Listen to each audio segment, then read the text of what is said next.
little by little, I realized and started to believe that I could actually change that relationship. If I were willing to see my father as God saw my father, it could happen.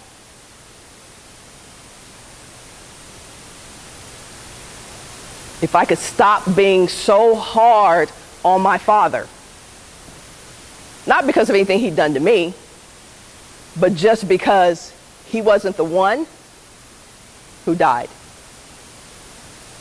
That's hard for people to hear, but that is the truth. When someone dies and you love them, you want someone to pay for that.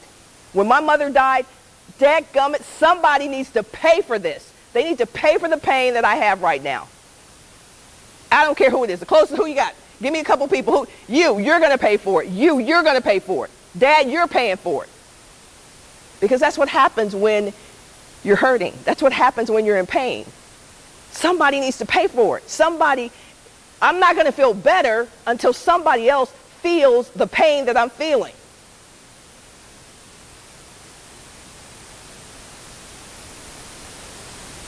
And God showed me that my dad was already in pain. There's nothing you're going to be able to do to him that's going to make him feel any worse than he already feels. That's what the wailing on the couch was about, girl. That's what God said. That's what the wailing on the couch was about.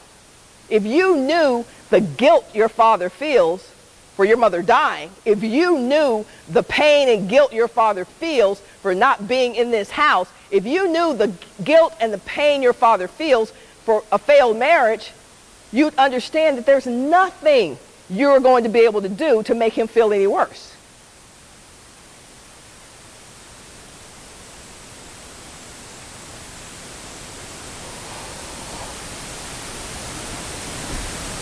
So I made a list. I made a list of the things that I loved about my dad. Because there were a lot of things I loved about my dad. None of those things were top of mind when my mother died, but God said, make a list. You like making lists? You like setting goals? Make a list of the things you love about this man. So I made a list. For some reason, his biceps were the first thing that came to my mind, because when I was little, I used to love going outside in our front yard, watching my dad wash our car. Because, see, back in the day, there was no automatic car washing thing. Your dad went to the front yard. Can I get a witness? He got the soap in the bucket, and they washed the car.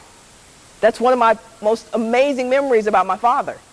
And I just remember how strong he looked, how buff he was. Okay, so I wrote it. I love his biceps.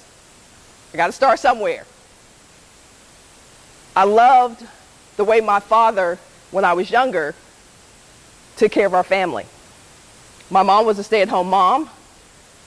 My dad worked whatever he had to do to make sure we had food on the table. I love the fact that I cannot remember a time that I ever, or anybody in my family, went to bed hungry.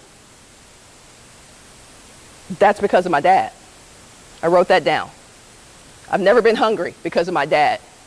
I love the way he barbecued. I love the way he laughed. I love the way he loves. I had a list. I didn't even remember that I loved so many things about my dad because I was so mad at him for not dying. I need y'all to unpack that. Did I want my father to die? No.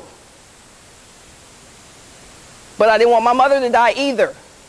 And why did you have to take the favorite parent? So I made the list. And not only did I make the list, I had to look at the list every day for the next year. 365 days. God said, don't just make the list, look at the list.